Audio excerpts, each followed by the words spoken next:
मैं हूँ आपके साथ यास्मीन। इन दिनों बॉलीवुड में पीरियड ड्रामा फिल्मों का ट्रेंड चल रहा है। बॉलीवुड के बड़े बड़े स्टार्स इन दिनों कुछ ऐसी ही फिल्में करते नजर आ रहे हैं। जहां इस साल की शुरुआत कंगना रनौत की Manikarnika the queen of Jhansi से हुई, वहीं होली के मौके पर बॉलीवुड के खिलाड़ी अक्षय कुमार की केसरी रिलीज हुई है। और काफी टाइम से ऐसी खबरें थी कि इस साल बॉलीवुड के सिंघम अजय देवगन भी अपनी film Tanaji the unsung warrior लेकर आने वाले हैं, लेकिन अब उनके फैंस को थोड़ा इंतजार करना पड़ेगा। खबरों की माने तो फिल्म के रिलीज डेट में बदलाव किया गया है। जहां पहले ये फिल्म इस साल दिसंबर में रिलीज होने वाली थी, तो वहीं अब ट्रेड एक्सपर्ट तरन आदर्श की माने तो ये फिल्म अगले साल 10 जनवरी को रिलीज होगी। और इस बात की जानकारी उन्होंने ट्विटर के जरिए दी है। मीडिया के गलियारों में फैली खबरों की माने तो ऐसा करने के पीछे एक बड़ी वजह है। जैसा कि आप जानते हैं, कंगना की मणिकर्णिका ने बॉक्स ऑफिस पर ठीक ठाक कमाई की थी। लगभग 125 करोड़ के बजट में बनी इस फिल्म ने सिर्फ 100 करोड़ कमाए थे। वहीं सुनने में आ रहा है कि हाल ही में रिलीज हुई फिल्म केसरी को लेकर भी डिस्ट्रीब्यूटर्स में कोई खासा दिलचस्पी देखने को नहीं मिल रही है। तो अब बॉक्स ऑफिस के लिहाज से देखा जाए तो हिस्टोरिकल फिल्मों के लिए ये साल कुछ अच्छा नहीं चल रहा है। शायद यही वजह है कि अजय देवगन की तानाजी द अनसंग वॉरियर को इस साल नहीं रिलीज करने का फैसला किया गया है।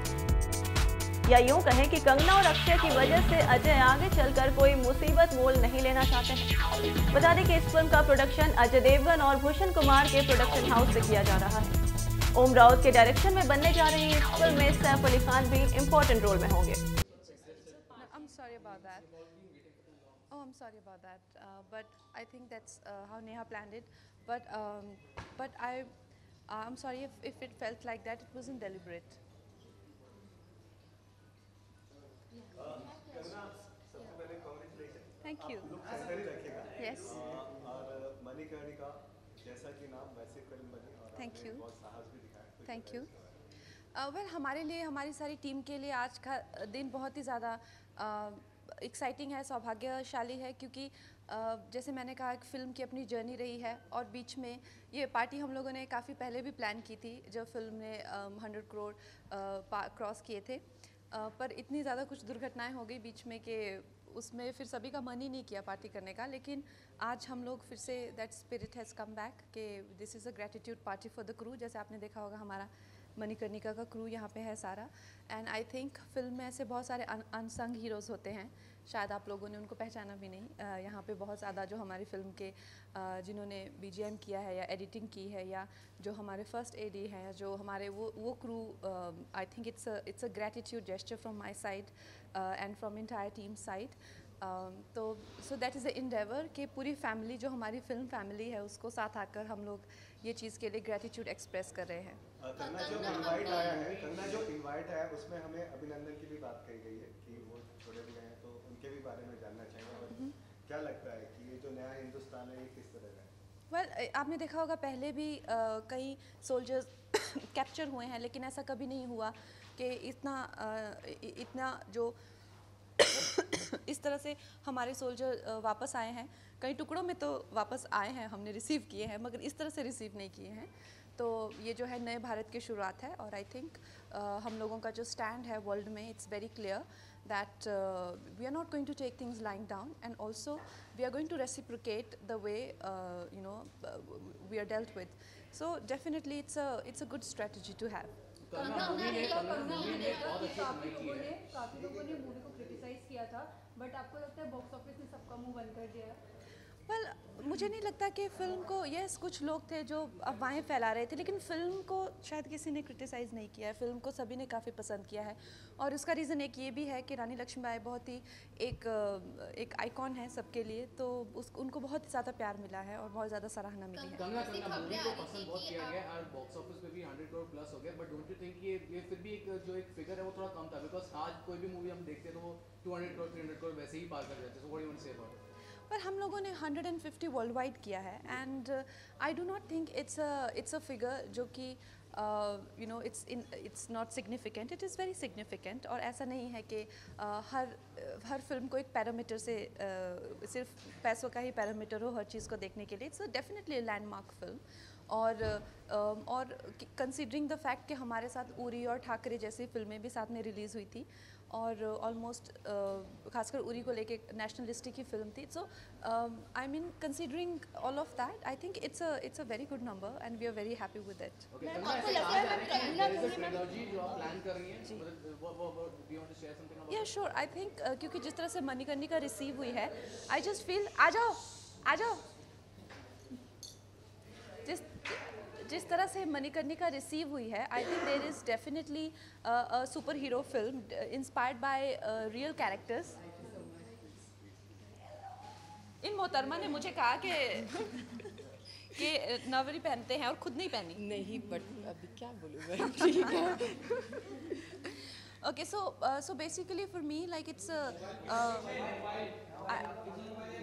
I just feel कि जो फिल्म है इसमें एक पॉसिबिलिटी है कि हम लोगों के जो सुपर हीरोज़ होते हैं, हम लोग जो एक सही कैरेक्टर है, जो रियल कैरेक्टर्स है, उनसे अगर हम अपने बच्चों को इंस्पिरेशन दें और रियल स्टोरीज से, it can be something amazing. So उस तरह से I think I can sort of take it forward. कहीं ना कहीं शौर्य गाथाएं वाली जो फिल्में हैं जी. वो ज़्यादा बनेंगी, क्योंकि रोमांटिक फिल्में एक साथ आती है, बायोपिक फिल्मों का एक साथ दौर आता है, तो अब शौर्य गाथाएं वाली फिल्में भी ज़्यादा से ज़्यादा बनेंगी. मुझे लगता है कि एक हमारा जो कंज्यूमर हैं वो काफ़ी समझदार हो गए हैं अब, और वो लोग they want something more than engagement और entertainment. You can't come to a theatre only to kill time. There was a time when अभी जो हमारा एजुकेटेड क्राउड है, या जिस तरह से हमारे लिटरेसी रेट भी आगे जा रहा है, उनके पास यूट्यूब पे या फ़ोन पे टाइम किल करने के लिए बहुत सारे संसाधन हैं. लेकिन उनका अब ये एक मेन क्वेश्चन हो गया है कि हमने क्या पाया. जब हमने एक फ़िल्म देखी तो हमने क्या पाया. मणिकर्णिका के सक्सेस से आप देख सकते हैं, ये बहुत बड़ा एक एग्जांपल है अपने आप में कि, और बाकी भी जो कई फिल्में आ रही हैं, कि अब कंज्यूमर का ये हो गया कि हम स्पेंडिंग दिस मच मनी तो मुझे क्या मिला.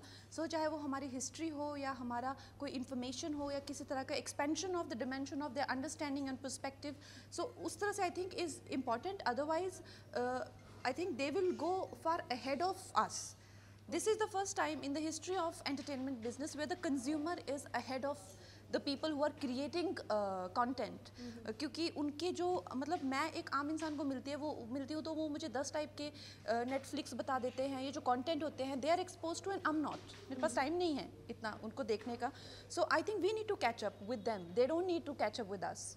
कंगना, इसकी खबर आ रही थी कि आप अपनी बायोपिक डायरेक्ट करने वाली हैं. क्या ये बात सच है? क्या आप खुद ही इस फिल्म में अपना role निभाएंगी? Definitely, I think yes, Kareena is absolutely lovely, and I think she is one of those very graceful and dignified people. I always see her and I feel that यार मतलब एक कलाकार हो तो ऐसी हो, वाइफ हो तो ऐसी हो, माँ हो तो ऐसी हो. She is the epitome of a perfect woman.